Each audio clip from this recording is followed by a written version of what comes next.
9 তারিখেই তাকে দুষ্কৃতীরা খুন করেছে।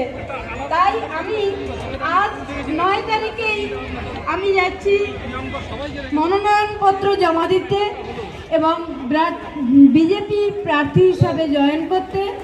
আপনারা সবাই আমার সাথে থাকবেন, আগেও যেমনভাবে ছিলেন এখনও ঠিক তেমনভাবেই থাকবেন।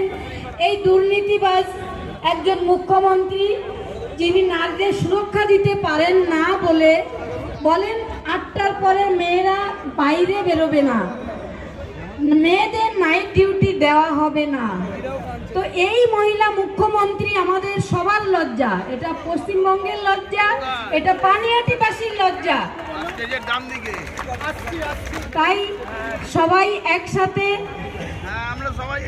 29 তারিখে আমাদের গণতান্ত্রিক অধিকার প্রয়োগ করার আগে আমরা পদ্মফুল চিহ্নে ভোট দিয়ে বিপুলভাবে ক্ষমতায় আসব এবং এই অত্যাচারী শাসককে দূর হটাও, অত্যাচারী শাসককে দূর হটাও। নমস্কার।